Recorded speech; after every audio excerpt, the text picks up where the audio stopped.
Le débat est ouvert depuis les délibérations houleuses autour de la réforme des retraites qui ont rythmé l'Assemblée nationale le mois dernier. Alors qu'il n'a plus de mandat depuis juin 2022, Jean-Luc Mélenchon s'immisce-t-il un peu trop dans la vie parlementaire? Pour certains élus, il faut croire que oui. Outre ses tweets intempestifs commentant la stratégie de son parti et de l'opposition face à celle du gouvernement, le leader de la France insoumise serait même présent physiquement dans les couloirs de l'Assemblée. C'est ce que révèle Le Parisien ce lundi 13 mars. Citant quelques insoumis, il vient causer, rencontrer des gens, pour des rendez-vous, explique l'un d'entre eux.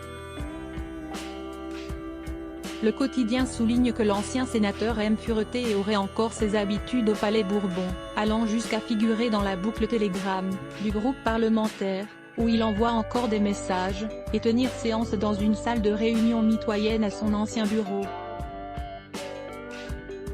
Au gré de ses flâneries, il arrive même qu'il s'attarde à la buvette pour discuter politique, prendre le pouls, ou s'accorder avec des élus écologistes sur une éventuelle marche contre la vie chère. Le tout, sous l'œil effaré des députés du parti présidentiel.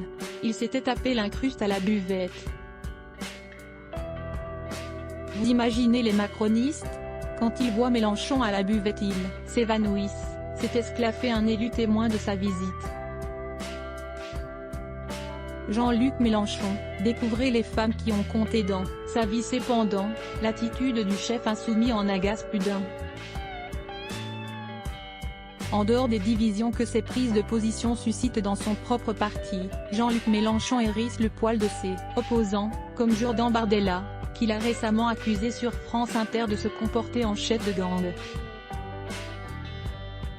Les syndicats n'ont quant à eux jamais caché leur colère face à certaines déclarations de l'homme politique, qui selon eux ne participent pas vraiment à la cohésion des mouvements de gauche. Ils ne favorisent pas la clarté des débats, la clarté des positions, avait par exemple estimé Philippe Martinez, secrétaire général de la CGT, sur BFM TV. Et de reconnaître dans la même interview, entre lui et le mouvement syndical, oui, ça ne se passe pas très bien. Qu'il le souhaite ou non, Jean-Luc Mélenchon est loin de se faire oublier. Article écrit en collaboration avec 6 médias. Crédit photo, MPP Best Image.